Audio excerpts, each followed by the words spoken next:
Hello, everybody. Welcome back to another episode of This Needs to Be Said with Mr. TNTBS.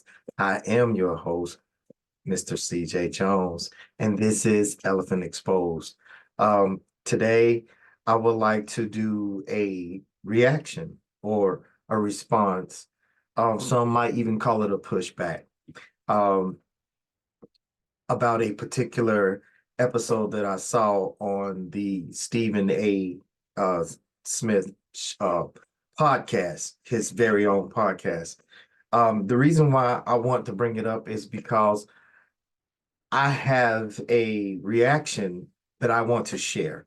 Um, as far as being a sports fan, um, by me being a Cowboy fan, of course, I don't really too much care for Stephen A. Smith on the sports side, but nevertheless, as a podcaster looking at other podcastings and so forth, we tend to agree on a lot of things. And um, it just goes to show that just because um, you don't like one particular thing about a person doesn't mean that you have to dislike that person overall. Um, so with all that being said, um, we're just going to go ahead and get into it because this might be very lengthy for those of us who have short attention spans. So here we go.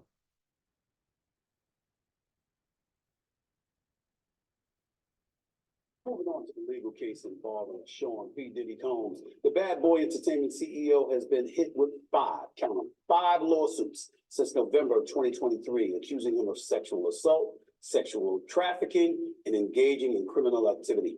Last week, federal agents raided his homes in Los Angeles and Miami. Combs was not at either location, but his sons, Justin and Christian, were detained and handcuffed during a raid of his home in Los Angeles. Before he gets started, now that's just his intro. Now you might ask yourself, CJ, Mr. TNTBS, why are we pausing it right there? Well, first of all, I have a personal gripe with sensationalism. And for those of us who don't really understand what sensationalism is, um, you use certain words to grab people's attention. Yes, you do. But to me, it's an overreach because the meat of your story is what it really should be about.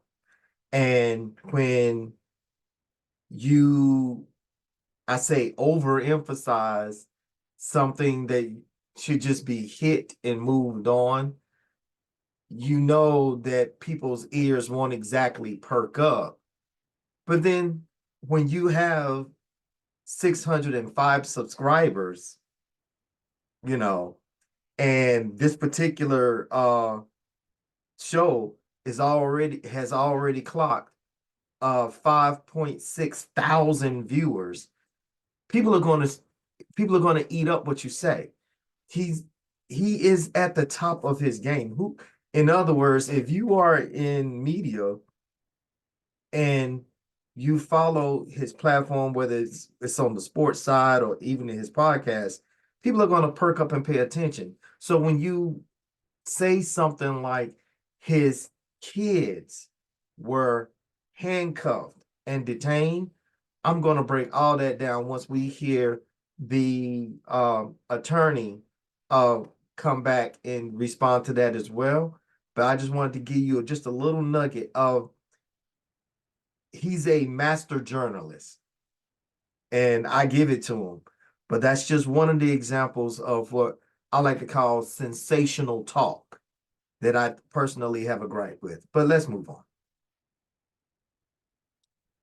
No one better to talk to about this matter than my next guest. She is obviously a legal expert for CNN. She's a best-selling author. She's a civil rights attorney, commentator, obviously, for CNN. Like I said, the one and only Areva Martin. How are you?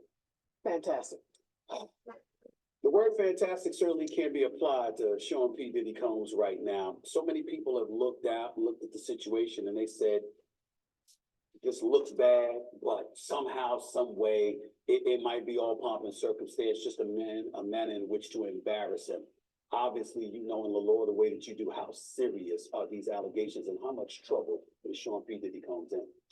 Well, the Homeland Security is not raiding your home to embarrass you. So let's just disabuse ourselves of that notion. Now, whether he actually gets charged, we don't know, because so far there are no criminal charges that have been filed against him. But clearly, there was enough evidence to present to a magistrate judge to get search warrants to go into his home and to confiscate, matters from his home. We were told, or media reports, that there were electronic devices and other things taken away from his home, and that he was even stopped in an airport in Miami, and things were, phones, I imagine, were confiscated from him. So all very serious, nothing that anyone would want to happen to them. Obviously, his lawyer is denying any wrongdoing. He's categorically denied all of the charges that have been lodged against him in those civil complaints. But I think it's too soon for anyone to know what's going to happen in this case from a criminal standpoint. We already know civilly he's paid some settlement amount to Cassandra Ventura Cassie,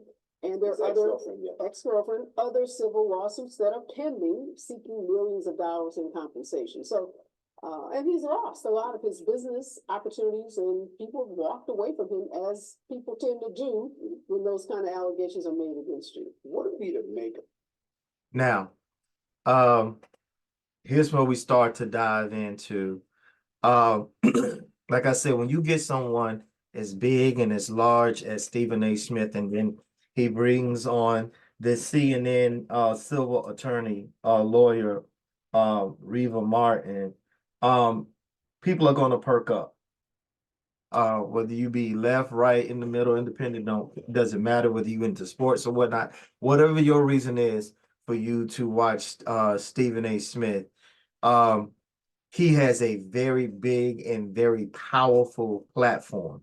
Now, they because I've seen this, I have an idea as to about where the conversation is going to start shifting to, where I'm going to start responding or pushing back on what I hear. But right now, this is just the big setup. She did make some good points though, and that's why I did let it play out, to know that there's a difference between criminal and civil. And that she was dead 100% on. And as you can see down there in the marquee, allegations mount against Diddy and the weight of his home raids. When Stephen Smith begin to he's going to start touching on that here in a little bit. So let's see where he takes it. The fact that it was Homeland Security, Miami, Los Angeles, respectively, as opposed to just the LAPD or the local police department. What are we to make of the fact that Homeland Security is the ones who raided both homes? Yes. Sensational. That's your second one. That's the second one. Okay. So again, he's a journalist. He's a master journalist. I don't even know if there is a such thing. This is my opinion. So when I'm describing my opinion of Stephen A. Smith, I'm saying that this man is a true, straight up and down veteran. He knows how to emphasize certain things, even in his questioning, without him, quote unquote, leading you, so to speak. So when he's using things like this is Homeland Security, yes, no need to get all into the drama of it. It is the reason why Homeland Security, and you will hear civil attorney Martin say it, because of what P. Diddy is being accused of. He is being accused of something federal. That way, you're going to get federal responses. Homeland Security is the federal entity. They work in partnership with whatever local entities there are. So won't nobody feel like that they're stepping on each other's toes. In the military, we call it professional courtesy. Just because the federal, the state and federal are much higher than like your local PD or your county or whatever, they're all supposed to work as one unit in keeping our people safe and secure and everything else. So in my reaction that I had done when I first did this about P. Diddy, I stayed quiet for a reason, because I knew that eventually things like this was going to come out. And when you are being accused of sex trafficking in particular, sex trafficking is the word, is the key. That's what perks up the ears of people that like your Homeland Security, because that is it's a very serious federal offense. So this is why you see Homeland Security. Now, as far as the show of force, because I was in the military police for so long, you hear this word float around all the time: show of force, show of force, show of force. Yes, that's exactly what it is. Because why? When you're messing with the government, the United States government, or they come to raid or whatever the case may be, they aren't playing around. Actually, no one in law enforcement should be playing around. But I'm going to hold back off of that just a little bit so we can go ahead and get her response. As we're about to hear, she's about to reiterate, well, she's about to respond to Stephen. Homeland Security are the ones who raided both homes. Yeah, that's a good question. Homeland Security has a specific unit that focuses on sex trafficking. And if you look at those civil complaints that have been filed, that term, those allegations of sex trafficking come up numerous times throughout those civil lawsuits. So I think what we are to make of it, to the extent we can read anything into the raids, is that they have something to do, or likely have something to do, with sex trafficking. What do you make of the fact that they put his children in handcuffs and escorted him out of his home? Yet when they found him in Miami, he was en route to the Bahamas.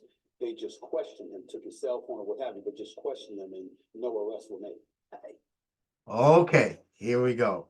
Now, I understand why he asked that particular question, and I can tell you right now, and this is that question right there. I can imagine. I just imagine in my head that question probably comes from very sensitive people, probably mostly from my culture, but very, very sensitive people that don't understand law enforcement and anything about how the federal side or government side handles situations, period. And if you've never went to or even visited a military base, the whole entire field is different than, let's just say, you just driving up and down the street and you just happen to see your local constable, sheriff, city police, or whatever. It's not the same. They don't look the same. They don't feel the same. They operate on a higher level where crimes are very much serious. They deal in federal things. So procedures are even different. And that's what I'm about to touch on right now. So before we hear from the civil attorney, in response to this, mind you, her expertise is civil. She's not criminal. Okay. So that's when you would need someone like myself who actually worked um, with other federal entities during my tours whenever I was in the military. I had the pleasure of working alongside many other alphabets of law enforcement. And it was informative. It was we had very good cross training. There's a lot of things I was able to add to my tool belt, add to my resume. But needless to say, this kind of goes back to basic law enforcement. Anytime you have a raid, anyone present, physically present, has to go in handcuffs. It does not mean that you are arrested. And they are going to clarify that because none of them were arrested at his residence. He himself was not arrested just yet. Handcuffs is just a step in protection of that individual as well as the officers. It's basically like a um a dual protection. But the way that we have demonized it so much in media, uh, it puts a sour taste in our mouth, and especially when it comes to the black culture, the black and brown culture, and the disenfranchised, because of what Elephant Exposed do. And we do expose those uh power tripping heavy badge officers that violate the law and go over and beyond. And you will hear them say, excessive force. Just the mere fact that someone puts you in handcuffs, um, that's just a part of their procedure. That is what they are supposed to do. So that act within itself is not excessive. So let's go ahead and hear what the attorney has to say in response. Just questioned him, took his cell phone or what have you, but just questioned him and no arrests were made. I'm always curious or suspect or concerned when you see that kind of militarized force show up at someone's home. We saw those tanks, and as you said, his kids standing outside with handcuffs. You always have to question, what role does race, what role does the fact that this is a black man? By the way, those tanks are called Bearcats. They are some awesome vehicles. They are there for a reason. Tactical, snatch and grab, all kinds of stuff. If you're not familiar with those Bearcat multi-purpose vehicles, all you got to do is just basically just Google it, YouTube it, and they'll show you exactly what they're used for and everything else. Again, it's called a show of force, but let's go ahead and continue. And have to do with the way the raid was carried out. I think we have talked a whole lot in the last several years in this country about the way that the police departments around this country are using military equipment to engage with people who are not engaged in the war. So I didn't like that show of force. It seemed to be. Now that's the civil attorney in her responding. So, I mean, it's her opinion. So it's okay for her to have it. And that's what this show is about. So it's no pushback on that. People sensitivities are set at certain levels or whatnot. People have certain understandings. So no pushback on that.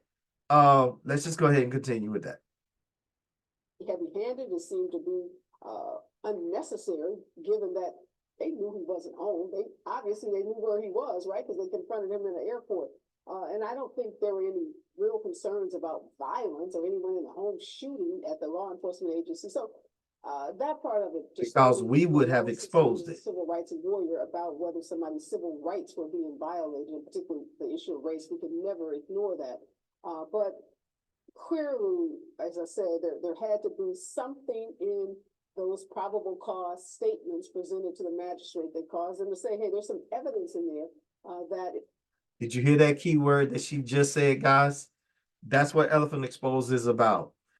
One of those things is that we talked about constantly on this platform is called probable cause. You remember if you go back and look at when I first did this response about P. Diddy, I was saying that that's exactly why I stayed quiet until more things were starting to be revealed more. Right now, people are just sensationalized. They're going by their emotions. They're going by what we call accusations. You're being accused. Just because you're being accused of something does not mean that you are automatically guilty. People, we all have our different prejudices, okay? And because we have our different prejudices, we tend to act and react to those things that hit our ears because we have a automatic preset notion to want for a person to be innocent, guilty, or whatever. But she is a civil lawyer, a civil attorney. So therefore, her statements, her opinions, her viewpoints are automatically going to trigger she's going to speak from what is not necessarily lawful, but what gets your emotions going. That's why she is the professional that she is. Okay. And what better person to have a very dominant professional Black female on your side, on your team, or whatever, whenever it comes to things like that. I don't know her. I haven't seen her or followed her any of her cases, but I'm pretty sure this woman is dynamic. I can just tell by the way that she's interviewing with Mr. Stephen A. Smith. But let's go ahead. Is going to perhaps lead to some kind of indictment, some kind of criminal charges, etc. And one thing that Stephen was particularly important is in the last lawsuit filed by the producer, Mr. Jones, Rodney Jones. Yes. He talks about cameras. He says that if you are in Sean Combs's home, he has cameras everywhere, and he's watching everyone that's having sex throughout his home. So obviously, my mind tells me one of the things they were probably looking for are those cameras, film footage from those cameras. So I think we can take some cues from some of those lawsuits. Jones allegedly, his former employee, obviously that has alleged sex trafficking, sexual assault, amongst other things. I like how he had to say alleged like about 4 times just then. Just alluded to that. People are looking at P. Diddy right now, and folks who are skeptical, who are cynical, who can dare I say be cruel, are attaching guilt where there's nothing proven as of yet, are calling him the Jeffrey Epstein of hip hop. Yeah. The name Jeffrey Epstein, who committed suicide in 2019, 35 days after he was arrested on sex trafficking charges and what have you. You talked about the show of force that they put out for all of us to see. Do you recall the Jeffrey Epstein situation going down in a similar fashion? I do not. What I recall about Jeffrey Epstein is lots of folks knew what he was engaged in. And I don't speak on things that I don't know. So I'm right along with this attorney saying that I did not follow the raid or however they went to go get Jeffrey Epstein. I just knew all of a sudden he was caught up in his mess. He was arrested and so forth, and so many days in confinement, detainment, whatever. Next thing I know, or next thing I read or saw or heard was that he committed suicide. And you got even people questioning that because of him being such a powerful individual on the outside. Maybe that was even orchestrated, but all of that's conspiracy. We don't do conspiracy. We do what we can prove and see, and we try to stay away from emotional responses and sensationalism. And that's why I'm responding to this, because towards the end of this interview, this attorney is actually going to bring up something very, very important. And we creeping and crawling to it. So I appreciate your patience, guys. And there were efforts to hold him accountable in Florida, even before his the last arrest, I should say, where he was incarcerated or in jail. He's in jail waiting, a trial on those serious charges before he committed suicide. I don't remember tanks rolling up to his mansions. Might have happened, not sure, but I don't personally remember it.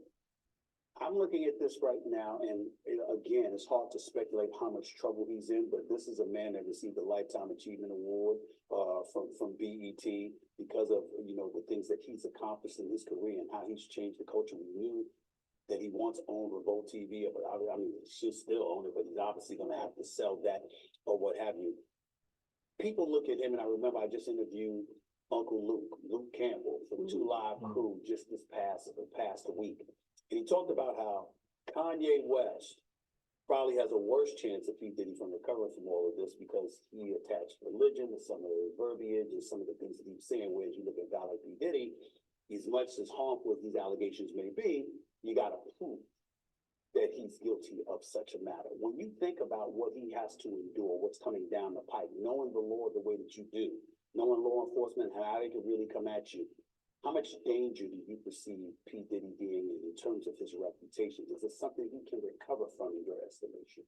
I think it's going to be very difficult for him to recover. I'm not sure I agree with Luke's assessment about Kanye because it involved religion somehow being easier to recover from. I think in this era, this Me Too era. Next step in Diddy's sex trafficking allegations, the recovery from, we're already speculating recovery, guys. All right, well, here's the thing. Once you get a proverbial black eye, when it comes to the black and brown, because you're gonna hear them bring in a very popular name, and then on top of that, you're gonna hear another popular name. Because this is where they are really trying to take it, and we're going to see them put up the marquee down at the bottom of the screen. And that's what really got my attention, because over the last couple shows that I've done, I feel like that this was a very unfair assessment. A very unfair assessment because, well, I'm trying not to give it away before you guys actually see it. So I'm go ahead and let them kind of segue into it. But this is going somewhere. Women in particular are unforgiving of these kinds of allegations, and particularly if there is any evidence about underage girls, I think it's a wrap. We learned from R. Kelly, when we ignored, when we turned the blind eye, when we kept dancing to his music and kept, selling out his concerts, only to be made fools of in many ways, to see the kinds of, the proof that was presented against him, to see the kind of time that he's serving now. I don't see P. Diddy coming back from this unless there is. And there we have it. Okay. Now, this is what happens to celebrities. This is what happens to our entertainers. This is what happens to our athletes and everything else, especially if they are black and brown. Once people have gone through the legal processes of having gone through the courts, civil or criminal, found guilty or liable, we ball them up and we throw away the trash. Well, fortunately, we have other platforms like HN What You Say that stays steady, that keeps emotions out of it, because the so-called proof, even in a court of law, can be tainted, can be shady, can be circumstantial, can be hearsay. And because you hear, oh, well, this person said, and that's proof. That's hearsay. Circumstantial. Oh, well, if this person was there and this happened over there, then obviously, no, it's not obvious. That's circumstances. That's circumstantial. And then you have the overreach of charges, or the violation of your Eighth Amendment right in being punished excessively over something that pretty much deserves maybe a wrist slap, is what we used to call it back in the day. But then again, so why am I stopping it here? It's because, again, now they're going to go into a comparison of P. Diddy and R. Kelly. And that's where they're going with it. So is this interview really about P. Diddy?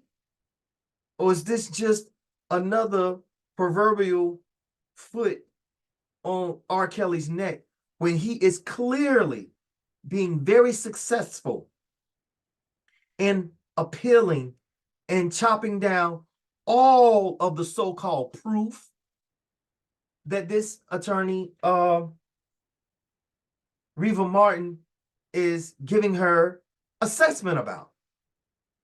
And of course, Stephen A. Smith is going to nod his head and, and go in and agree. But this is where I'm going in, because as large as this man's platform is, and as crisp and professional as they are both in their professions, they are still dogging out R. Kelly.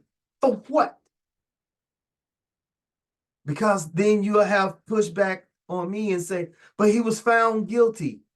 Yes, he was found guilty, until you go back and you look at what he was found guilty of. Then that's when you need to really check yourselves and ask yourself, yes, he was found guilty, but really, from what evidence? What was actually proven? What underage girl or girls? What trafficking? What RICO? What are the definitions? That's why I said she is a civil attorney, not criminal. But what she can do as an argument, and a lot of people do it, is that they can say he was found guilty in a court of law. And that, my friends, is not fair. You're kicking a man when he's down. And there's a lot of people that are currently serving time and have had their reputations totally destroyed and demolished behind things like that. And just because they're serving time doesn't mean that they deserved it. There were people and men and women that have served 10, 15, 20, even up to 30 years sometimes. They were falsely accused and didn't have representation the way that they could have, but we wrote them off. We balled them up, we threw them away. And every now and then we'll bring them up as a butt of a joke or whatever the case may be. But these people's lives have been totally destroyed.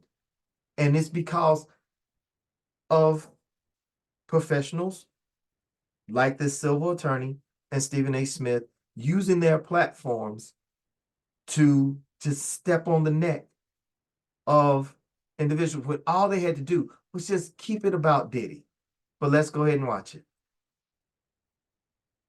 There's some proof that all of these allegations are categorically false. And that's not typically what you see in these cases, particularly in the civil cases. We see what we saw in Cassie's case, a quiet settlement, a non-disclosure agreement, and it kind of goes away. But the allegations haven't gone away. The lawsuit has gone away. We don't know what they settled for, but he's never been exonerated from the allegations that Cassie has made. So I think this is a different era. I think in this era, those kinds of allegations can be the death knell of your career.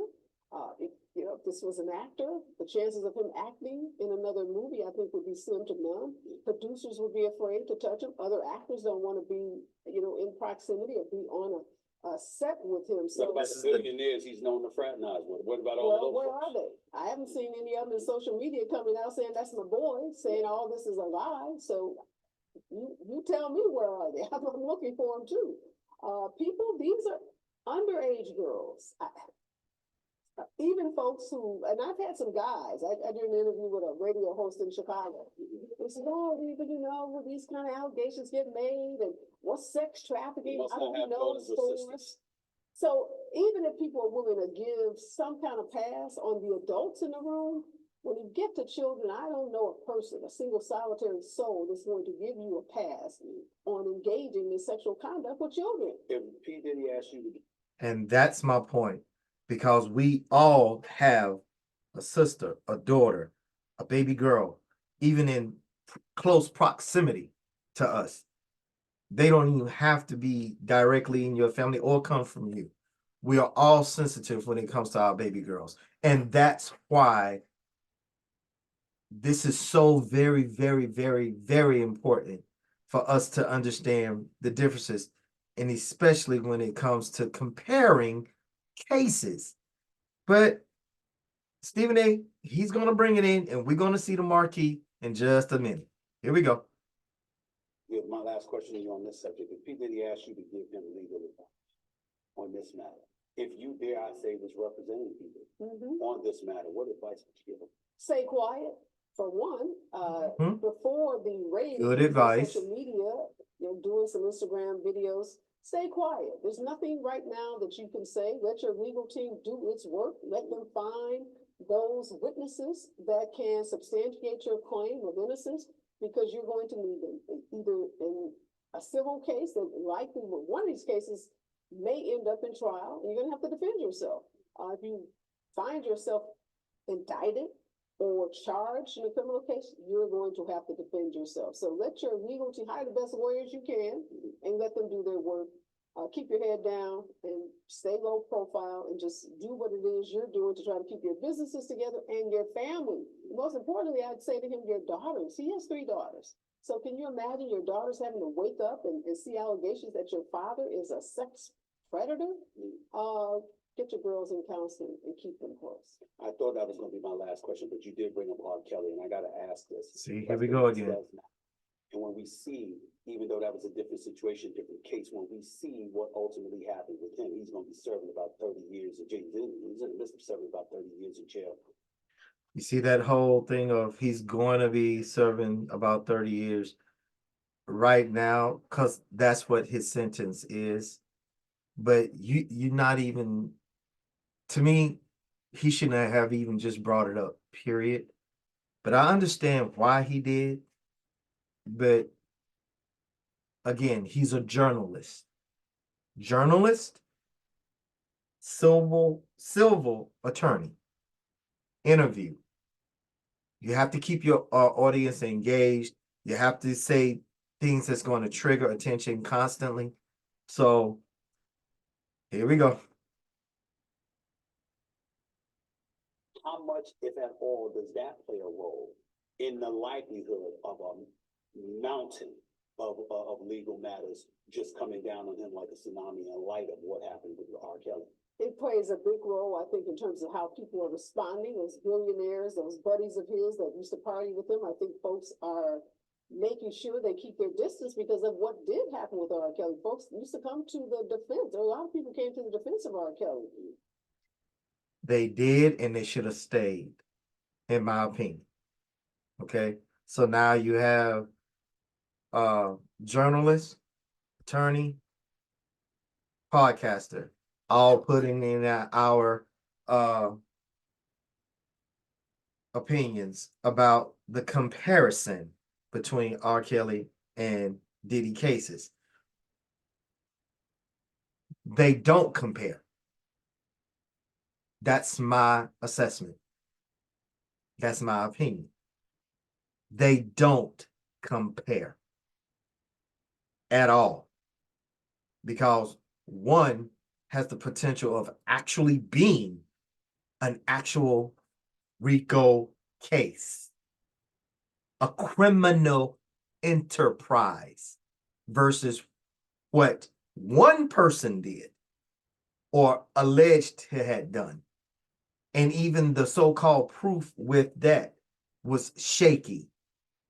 But because of what the attorney had spoken of earlier, because of the power of media, the power of these platforms, the power of these anchors, the power of these podcasters, the power of these individuals that have made it to the top of their professions and can have an easy influence on hundreds of thousands. Stephen A. Smith, again, is being subscribed. He has 605,000 as of today subscribers. And we know at least so whatever your subscribers are, you cut that in half, and then you cut that in half, and that's pretty much your viewership. So we're pushing a little bit over 5.5 thousand viewers has already, I'm sorry, it's 5.6 thousand viewers have already seen this. And so they already have made up their minds, have already made up their opinion, because they're following the show. And this is why it is so important, I think, in my opinion, for podcasters and newscasters and media and all of us to be very careful when it comes to things like this. Because even if you forgot the name R. Kelly, a lot of us haven't. And it's no need for mudslinging. Now you probably say, well, they didn't say anything. They did, but they didn't. They didn't, but they did. Because they're not saying anything about what's happening currently with R. Kelly cases. This man is winning. His attorney, Banjin, she is winning. So there is no comparison, guys. But we'll finish it out. I know this has been a lengthy one, but stay with me. And only to find themselves on the wrong side of that story, the wrong side of history. So we've had this evolution in this country around sexual assault. 15 years ago, if representing women, and I've represented a lot of women in sexual harassment, sexual assault claims, the women were shamed. They were often humiliated. They would often lose their jobs, their reputation, their positions. And the man was always believed. No, not always, but more often than not, the man would be somehow come out the hero. And Me Too, we've had a whole paradigm shift. I mean, a shift in the way these cases are. She brought that up, but she didn't really. She brought up Me Too. Me Too has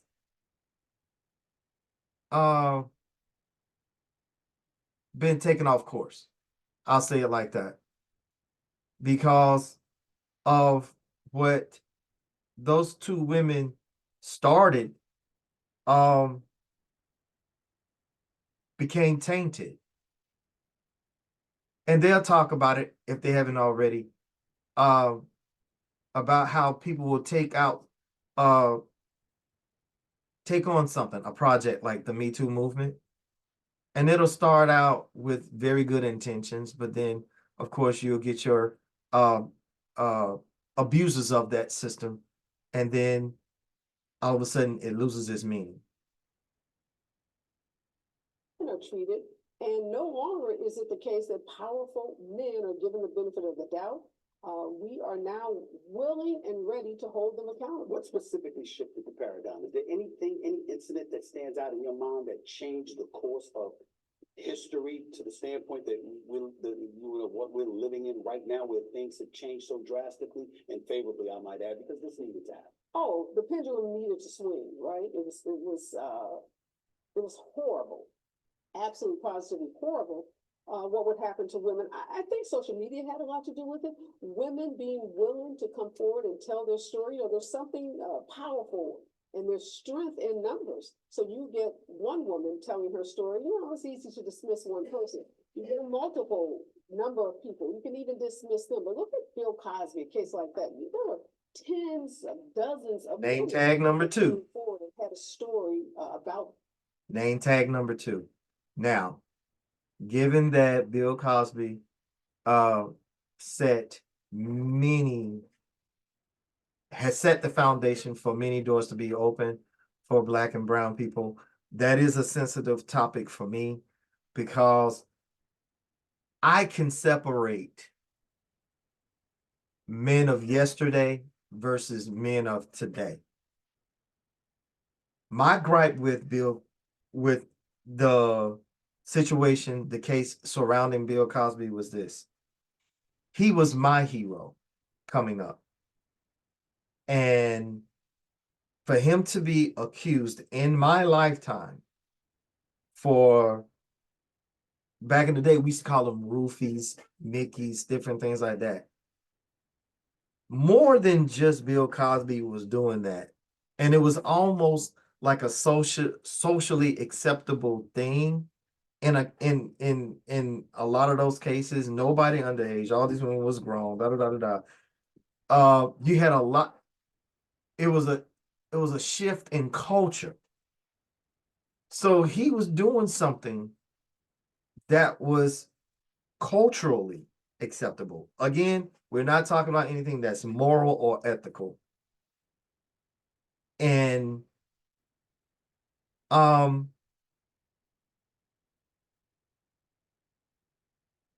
would it be accepted today?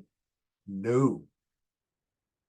But then I felt like, in my opinion, that even when it comes to Bill Cosby, it was like they wanted to hold, they did, ain't no wanted to in it.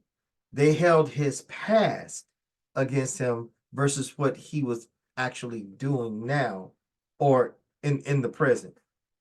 And that to me was it was to me it felt like a stretch. To me it felt like a stretch.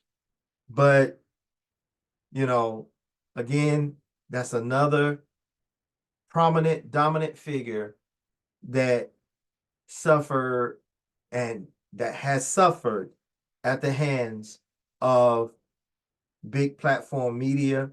And like how attorney Areva Martin is saying now, I mean, media is a powerful thing.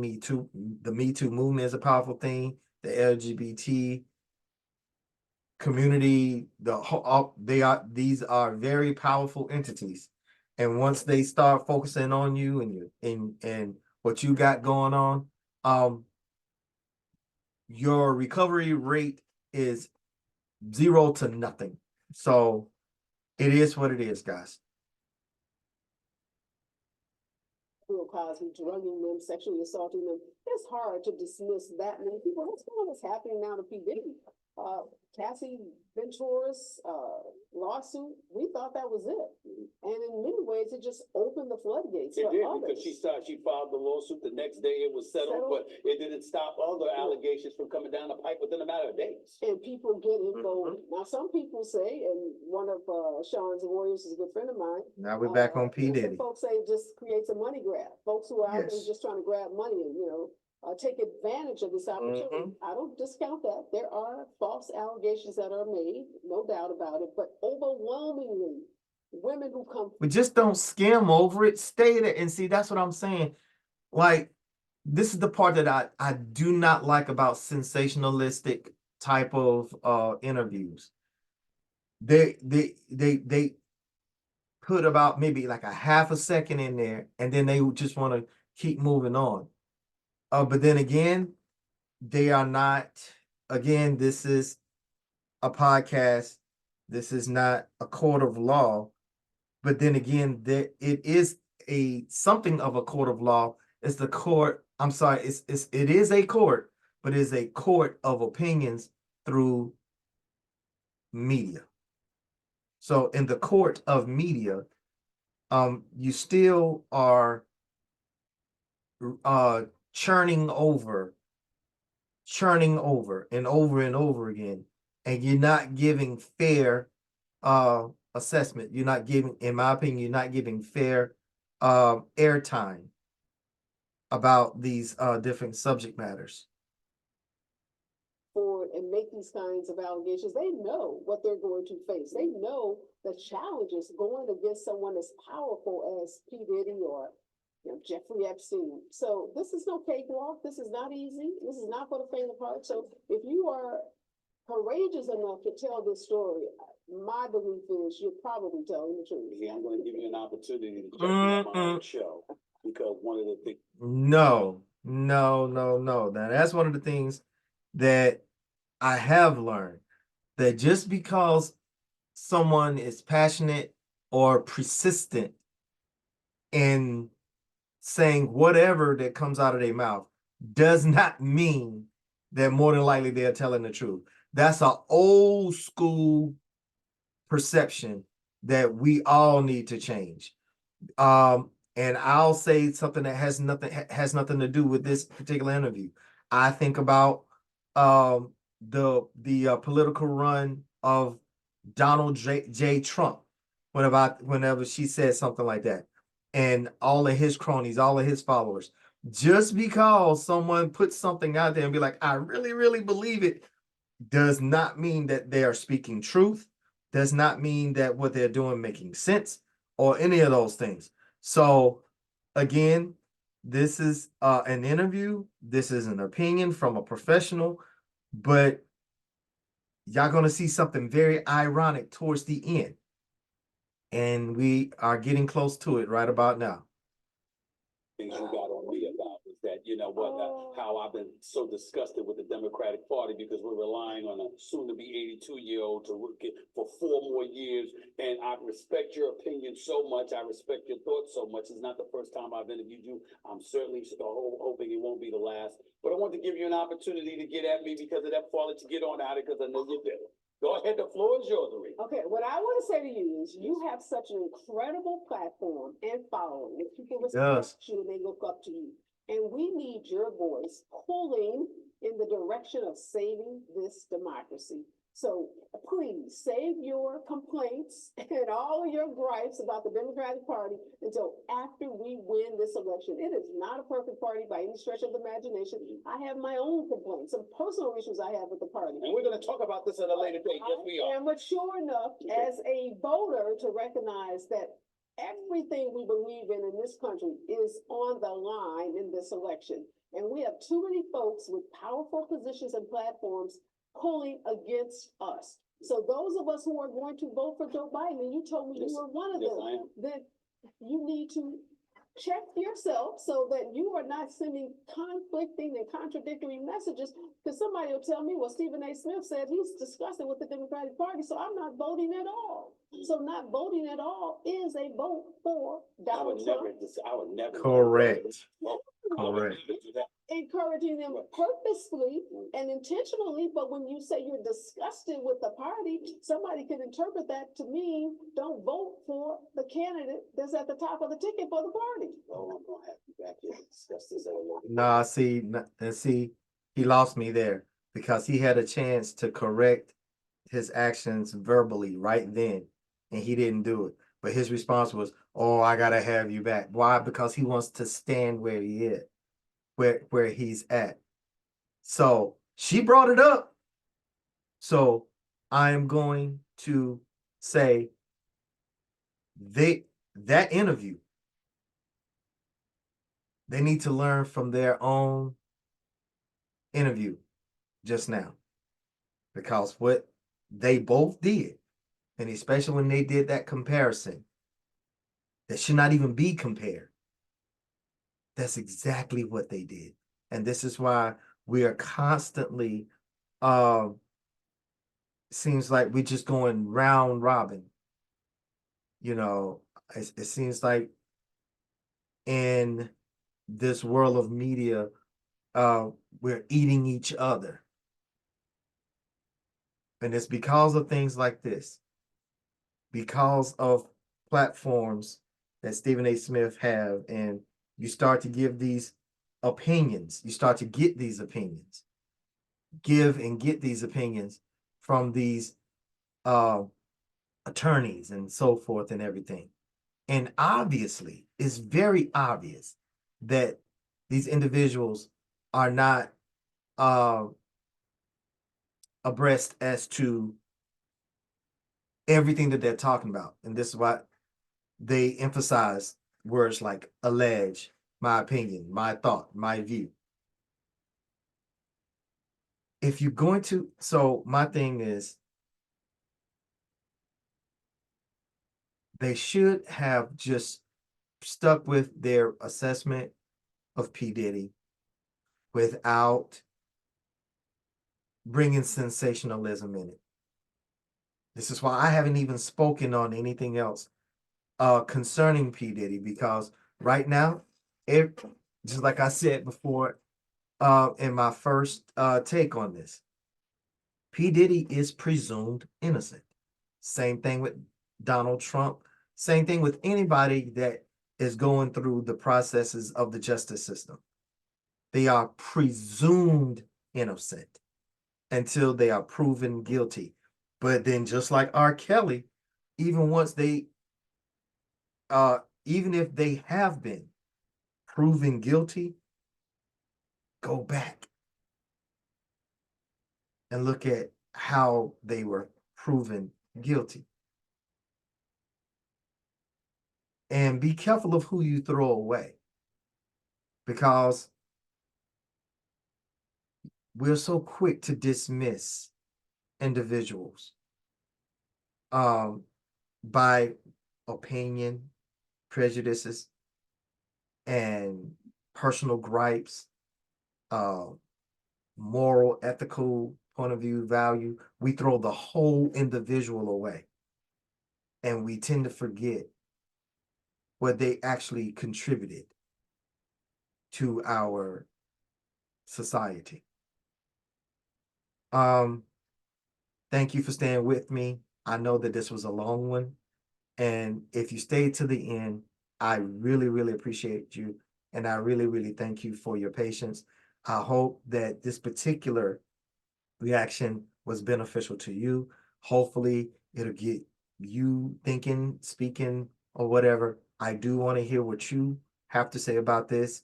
And if you are brand new to the platform, please hit that like, share, subscribe, and that notification bell for up and coming videos.